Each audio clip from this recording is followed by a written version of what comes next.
मध्य प्रदेश कांग्रेस में गुटबाजी और भीतरघात की खबरें कोई नई नहीं है, लेकिन इस बार जो बयान आया है उसने पार्टी के अंदर ही खलबली मचा दी है। देवास में आयोजित संगठन सृजन अभियान के तहत प्रशिक्षण शिविर में पहुंचे कांग्रेस प्रभारी हरीश चौधरी ने कार्यकर्ताओं को एक ऐसा टास्क दे दिया जिसने सबको चौंका दिया। हरीश चौधरी ने साफ शब्दों में कहा है कि पार्टी के अंदर छिपे उन स्लीपर सेल्स को ढूंढो जो बीजेपी से मिले हुए हैं। यह कोई छोटा कार्यकर्ता भी हो सकता है और कोई बड़ा नेता भी। तो आखिर क्या है इस बयान के मायने और कौन है कांग्रेस में बैठा हुआ बीजेपी का स्लीपर सेल, हम इस पर चर्चा करेंगे। नमस्कार, मैं हूं आशुतोष और आप देख रहे हैं एमपी राउंडअप। मध्य प्रदेश में अगले साल यानी 2027 में नगरीय निकाय चुनाव हो सकते हैं, जबकि 2028 में विधानसभा चुनाव होंगे। ऐसे में कांग्रेस लगातार अपने संगठन को मजबूत करने की कवायद कर रही है। देवास में कार्यकर्ताओं को एकजुटता का पाठ पढ़ाने पहुंचे प्रभारी हरीश चौधरी ने सामंजस्य बनाने की नसीहत तो दी, लेकिन साथ ही एक बड़ा बम फोड़ भी दिया। चौधरी ने कार्यकर्ताओं को आगाह किया कि पार्टी के भीतर ही कुछ लोग बीजेपी के एजेंट के तौर पर काम कर रहे हैं, जो कांग्रेस की हर रणनीति को लीक कर रहे हैं। इन स्लीपर सेल्स पर नजर रखने और उन्हें बेनकाब करने की जरूरत है।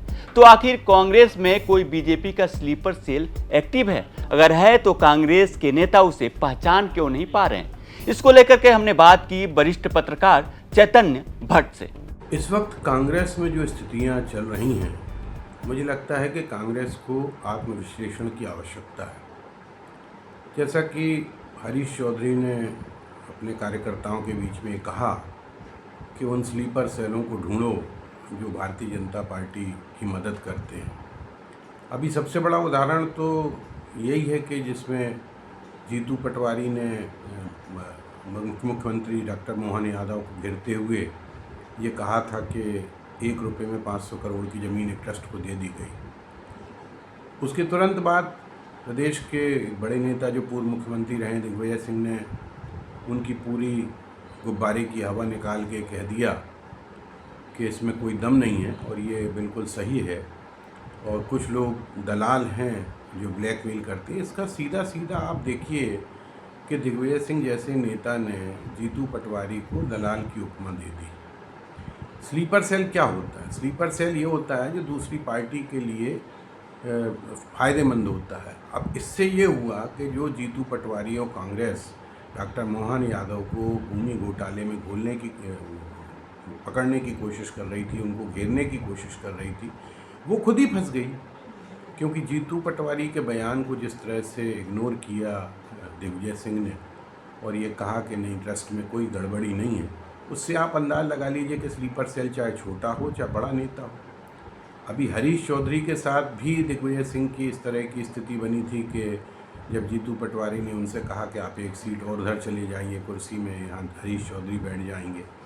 तो मुझे लगता है कि कांग्रेस में जिस तरह से समन्वय की कमी है और उसके कारण कांग्रेस की स्थिति लगातार ख़राब होती जा रही है। कांग्रेस के हाई कमान को चाहिए कि वो पूरा आत्मविश्लेषण खुद का भी करे और अपनी पार्टी के नेताओं का भी करे। एक प्रदेश अध्यक्ष अगर कोई बात कह रहा है और उसी प्रदेश का पूर्व मुख्यमंत्री उसकी बात को काट के उसको दलाल और की संज्ञा दे रहा है, ब्लैकमेलर की संज्ञा दे रहा है, तो इससे ज़्यादा दुर्गति उस पार्टी की क्या हो सकती है? ये सोचना होगा हाई कमान को। मुझे लगता है कि हाई कमान की जो पकड़ है वो धीरे धीरे ख़त्म होती जा रही है। जब जीतू पटवारी दिल्ली में जाके मोहन यादव के खिलाफ प्रेस कॉन्फ्रेंस कर रहे हैं और उनका राष्ट्रीय मीडिया प्रभारी पवन खेड़ा उनके साथ है, उनके बयान को अगर इस तरह से धता बता दिया जाए दिग्विजय सिंह के, तो मुझे लगता है कि फिर स्लीपर सेल तो अपने आप पता लग जाते हैं कौन कौन है। हरीश चौधरी ने कहा है कि चाहे छोटा नेता हो चाहे बड़ा नेता हो, उन स्लीपर सेलों की खोज करें कांग्रेस के लोग। ये बात बिल्कुल सही है कि भारतीय जनता पार्टी में भले ही कितना असंतोष क्यों ना हो, अंदर ही अंदर खुद बताता रहता हुआ असंतोष, लेकिन सार्वजनिक मंचों पर इस तरह की स्थितियां नहीं बन रही कि कोई पार्टी का नेता अपनी पार्टी के नेता के बयान को इस तरह से धता बता दे। मुझे लगता है कि इस मामले में जो स्लीपर सेल की खोज की बात कर रहे हैं हरीश चौधरी, पहले वो अपनी पार्टी के लोगों को समझ लें कि वो किस तरह के लोग हैं और किस तरह के बयान जारी करते हैं। भारतीय जनता पार्टी को तो बहुत अच्छा लगा कि अगर दिग्विजय सिंह ने, जो कल तक दिग्विजय सिंह की बुराई करते थे, आज जो दिग्विजय सिंह की कसीदे पढ़ रहे हैं तारीफ के कि दिग्विजय सिंह ने बहुत अच्छी बात कही। मुझे लगता है कि कांग्रेस हाईकमान को इस मामले में विचार करना चाहिए और ऐसे बयानों पर तत्काल कार्यवाही करना चाहिए, चाहे कितना ही बड़ा नेता क्यों ना हो। अगर उसने इस तरह का बयान दिया है तो उसको तुरंत पार्टी हाईकमान द्वारा उसको अनुशासनहीनता के मामले में तलब किया जाना ही। और मुझे तो लगता है कि इतनी खराब स्थिति के कारण अगर जीतू पटवारी अपने पद से त्यागपत्र दे दें तो वो ज़्यादा बेहतर होगा। वैसे हरीश चौधरी की ये चिंता और आशंका बेमानी नहीं है। हाल के दिनों में मध्य प्रदेश कांग्रेस के भीतर कई ऐसी घटनाएं हुई जिसने हरीश चौधरी के स्लीपर सेल वाले डर को सच साबित किया है। चाहे बात मीनाक्षी नटराजन के राज्यसभा नामांकन को आखिरी वक्त पर खारिज करवाने के पीछे सक्रिय गुटबाजी की हो, या फिर मीनाक्षी नटराजन को टिकट मिलने के बाद पार्टी के भीतर उठे बवंडर की। आरोप तो यही लगते रहे कि कांग्रेस का एक धड़ा हमेशा दूसरे धड़े को काटने में लगा रहता है, और यही वजह है कि अब प्रभारी को खुद जमीन पर उतरकर जासूसी करने जैसे निर्देश देने पड़ रहे हैं। वैसे हरीश चौधरी कोई नई बात नहीं कह रहे हैं। दिग्विजय सिंह तो हमेशा से ऐसे दावे करते रहे। दिग्विजय सिंह ने पिछले साल ही दिसंबर में कांग्रेस वर्किंग कमेटी की बैठक में कहा था कि पार्टी के भीतर काफी सारे स्लीपर सेल एक्टिव हैं जिन्हें पहचानने की जरूरत है।